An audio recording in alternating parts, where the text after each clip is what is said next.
Russia's war in Ukraine derailed Ali Hasnan's plan to acquire an affordable foreign degree in medicine. Hasnan was among hundreds of Pakistani students who fled Ukraine when Russian tanks rolled in. I am not in touch with anyone in Ukraine because of the conditions there.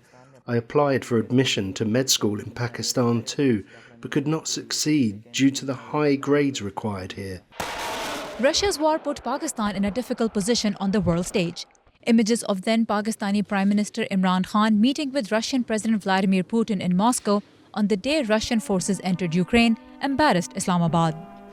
As supply disruptions pushed up food and fuel prices around the world, Pakistan's import-dependent economy, already beleaguered by the COVID-19 pandemic, devastating floods, and mounting debt, faced increasing pressure. Despite calling for peace, Pakistan, like a few dozen other countries, continued to abstain from voting on US-led UN resolutions that condemned Russian aggression. I think the broader dynamic was that Pakistan wanted to maintain good ties with all major powers. The question arose essentially in the context of US-China competition, but I think the point was well made that we want to have good ties with US, with China, but also with Russia and all other powers. Driven by growing food insecurity, Pakistan increased wheat imports from Russia. As its neighbor and arch-rival India ramped up cheap energy imports from Moscow to a record high, Pakistan pushed for discounted Russian oil and gas as well. The two sides may reach a formal deal late in March.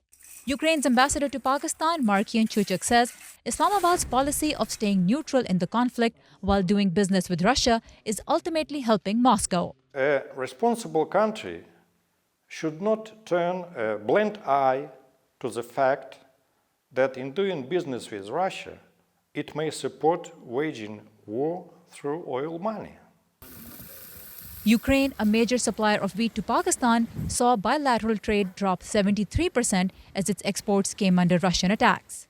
If Pakistan condemns Russian aggression against Ukraine, it doesn't mean that it becomes a puppet of the West. That may be a position of a sovereign state. Chaudhry says Pakistan is exercising autonomy but not taking sides. With the war now in its second year, Pakistan continues to walk a diplomatic tightrope. But Hasnan says he is ready to pick a new path.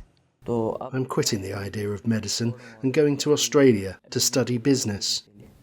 With Ali Furqan and Getiyar Anis, Sara Zaman, VOA News, Islamabad.